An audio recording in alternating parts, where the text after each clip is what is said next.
Hello! Merry Christmas and Happy New Year to all! Kwento ko sa inyo kung paano namin sinalubong si Bunso. At heto nga, binabaybay namin ang papuntang NAIA Terminal 1 dito sa Skyway. At maganda naman ang daloy ng trafiko. Hindi ma-traffic. Kaya maganda ang aming paglalakbay. At hindi naman maulan at hindi rin mainit.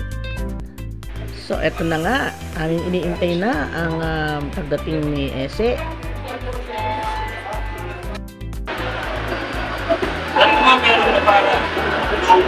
Ano yung muna kayo sa controller? White ulit. Hindi pinakapit.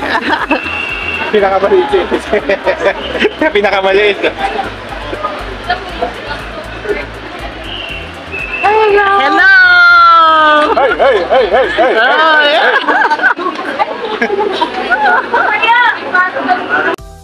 And of course, syempre nagutom naman kami, di ba? Kailangan maghapunan. Kaya bago kami umuwi, nagdaan muna kami sa Top Hat. Dito mismo ito sa aming nasasakupan ng aming barangay. At nakita niyo naman, syempre lomi, masarap na lomi. Yan ang una muna namin in order dahil gutom na kami, lalo na ako. Ang lomi na wala yung pork. Ang halo lang talaga niyan ay puro chicken, tsaka shrimp, tsaka gulay na napakasarap dito sa Top Hat.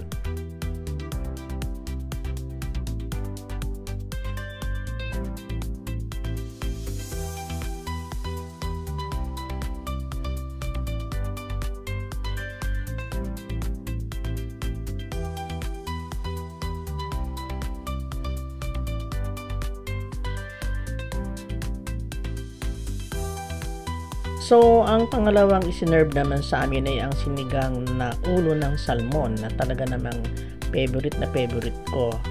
At mainit, tinan nyo, wow, sarap, diba? Sarap talaga niyan. Sa miso, sinigang sa miso.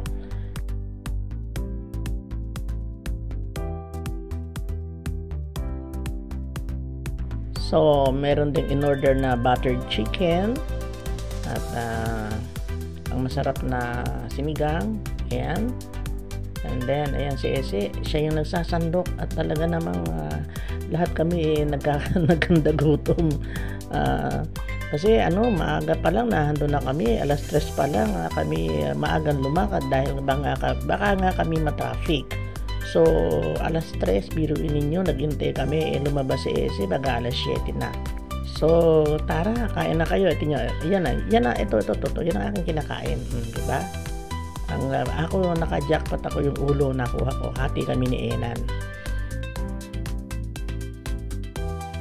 Ito naman ang isa pa rin sa famous na ating putay, ang lechon kawali. And then, yan ang fried rice.